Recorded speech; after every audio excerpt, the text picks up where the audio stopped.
This week is starting with me saying goodbye to Stevie because they're leaving to Oxford for 3 months as part of an exchange with their PhD. If you're new here, this is my spouse Stevie. They're an archaeologist and heritage consultant, and they're also doing a PhD. We live together in this pink caravan and we are building out this cabin in the bush. While I'm also building Queer Food, a social enterprise that sells story-led food products and gives back to the LGBTQIA+ community. After saying goodbye, my first job of the day was to go to Bunnings. I needed to insulate a pipe that we had repaired because it got a crack and leaked. When all you want to do today is hide in your bed, but you have a house that needs to be repaired and products that need to be made for a business, so let's get on to it. The first job of my day is to insulate a pipe that we got installed because our previous one cracked, and because we live in such a cold climate, the water in the pipe freezes and it can prevent, and that causes like it to break and things. So we're going to try and stop that by happening by installing some insulation around the pipe. So let's get into it. And just so you know, this one here. This is the pipe. Okay, let's get to it. Okay, so I'm going to try and do a stop motion for this one. Let's start. Step 1, remove the pipe and disconnect the end. Done. Now let's stop motion getting this insulation on.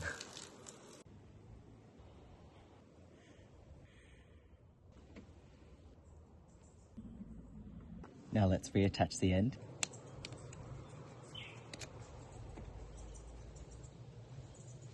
And now it's reattached to the water tank. Done. If you remember at the end of last episode, I also told you I'd applied for a $100,000 grant and I was anxious to hear the outcome. So after that slow-mo, we're going to be doing a lot of clicking today so I can distract myself from finding out the grant outcome by listening to music as I work. So first step, let's get changed. Next job is to unpack all of these. Open and sanitized.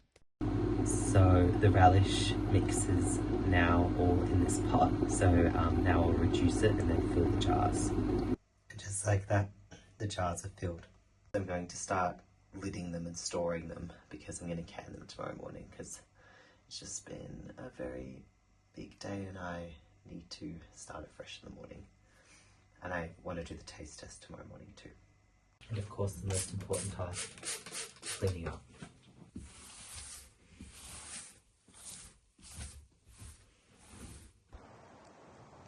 It's another beautiful sunset. Good night. Another day in the kitchen. So I did the taste test of the eggplant relish, and you'll see the new batch is a little bit like more caramelized in color, and it does taste a bit sweeter. And I think that is in part because when I made this batch, the eggplants were bigger and there was less flesh, and so it ended up there being also a bit more like puree and water content in it. And so to adjust it, I think I'm just going to have to go and get a bit more eggplant to kind of dilute the sweetness and then add a few more spices. Just because I want to try and make them as consistent as possible. So I'm going to go to the supermarket and get more eggplant, and then I will fix this batch. But it's not too far off, so I don't think it'll take too long.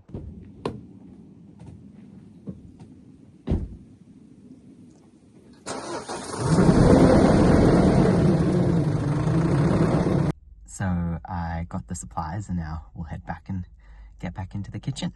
More eggplant and spices has been added, so now I'll mix it together and then refill back the jars up again, just to make it as consistent as possible. I added some more seasoning to get the flavours to match better again. And we're there, so this batch is now close enough to the previous batch that I'll jar it, and then I'll make the chilli and then we can can the eggplant and chilli in one go. And now the jars are refilled. Then I took a break to hang out the laundry, the benefits of working at home.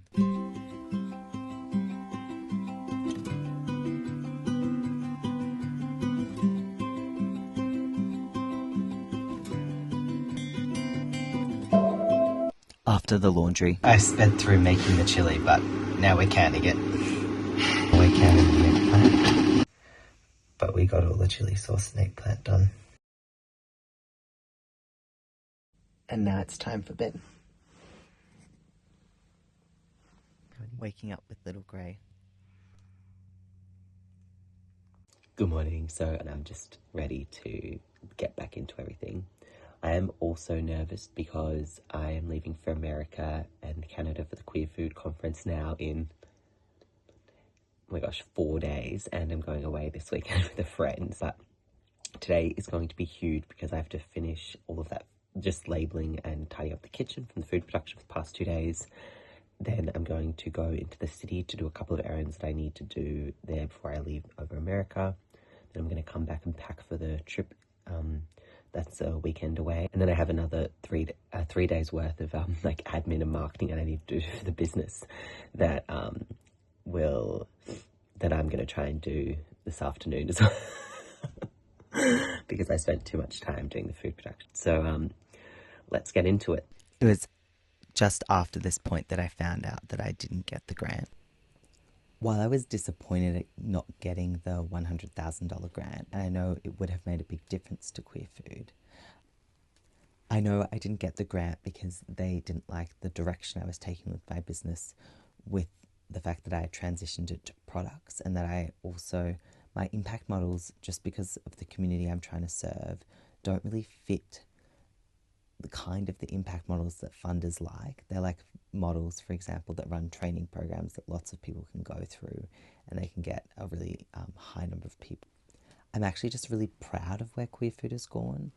For example, they really previously liked the catering model, but I ran the catering model and it was inconsistent. Like, I would get a lot of events around Ida Hobbit, Trans Day Visibility, Wear It Purple, and then the rest of the year I would get nothing.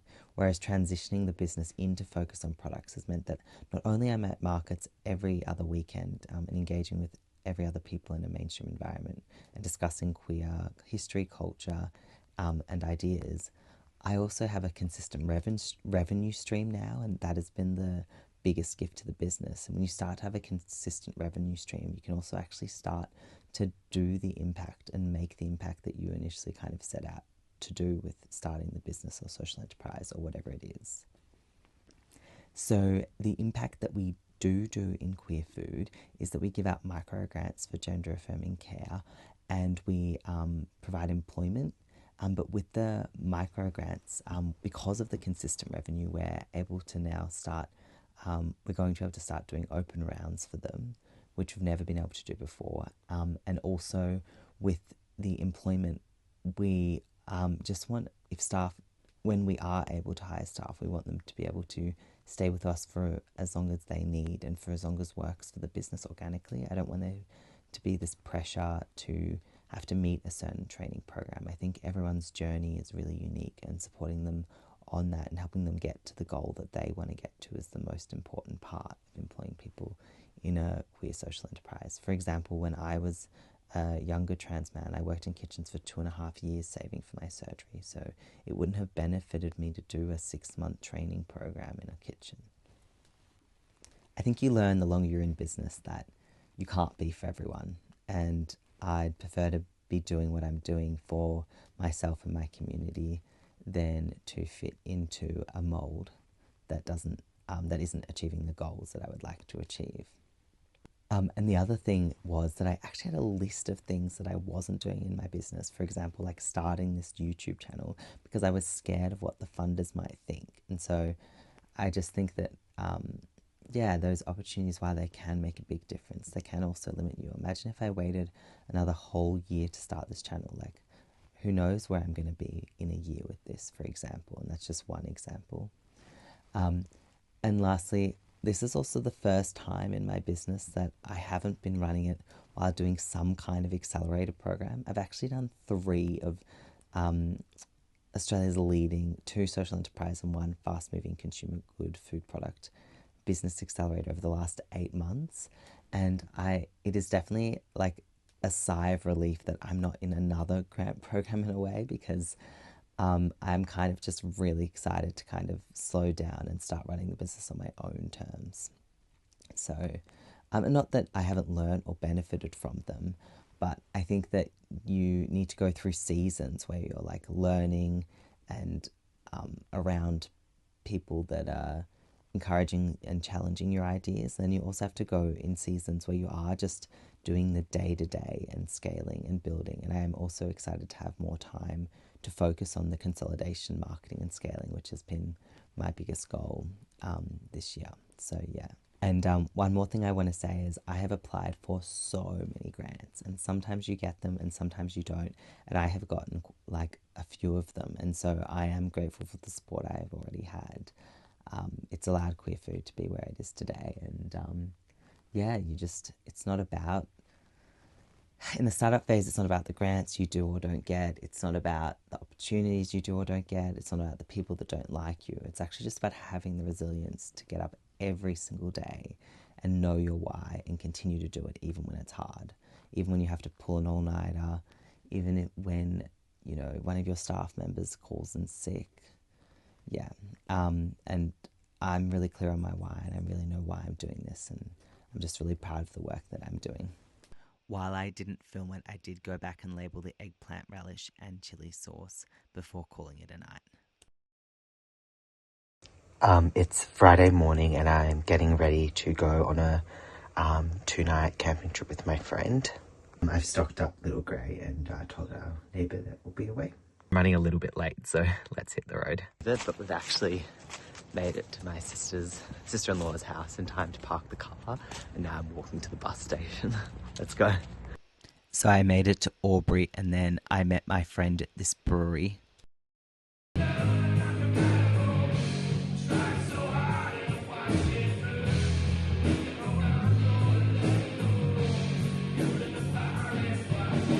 And this was the band that we listened to, if you'd like to get their album. And we're all set up at camp. Amazing. I feel like a new human. I always sleep better when I go camping. Hi. We just arrived at Peaks Point Campground and it is bloody beautiful. We were in the showgrounds last night, but check this place out. We found a better spot. Oh my gosh, amazing. Let's go look around. It's so beautiful. Whoa. With the river. Our first stop of the day was this lookout where we learnt that the town we were staying in had actually been moved in the 50s from an area where it had flooded to another area, and that the houses had literally been carried on the back of trucks across these really narrow and windy bridges. But this is the lookout across the old town area. It's stunning. Then we headed to the Albury Aboriginal Sculpture Garden.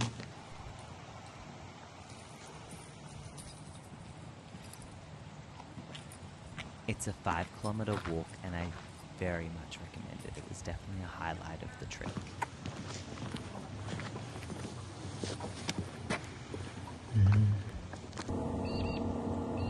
That pelican is huge. I know. Giant pelican.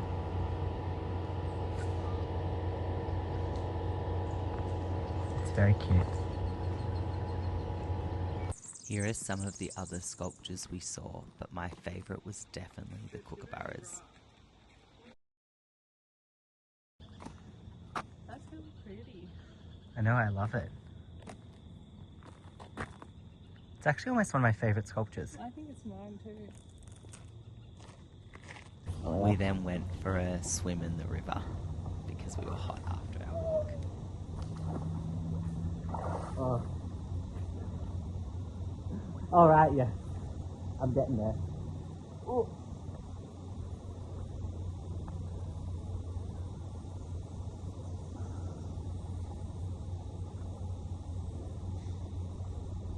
Oh, it's actually kind of dark. A bit chilly. It's so cute. I love it. It's cute. It's nice to try.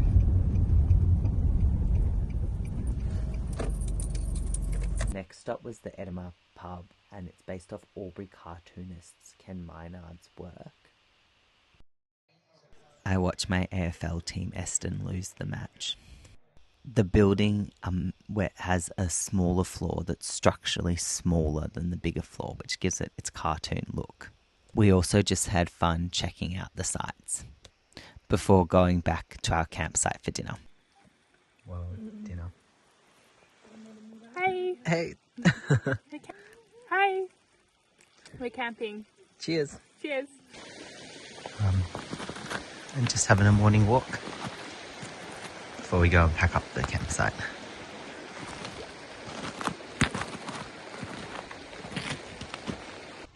It's just stunning.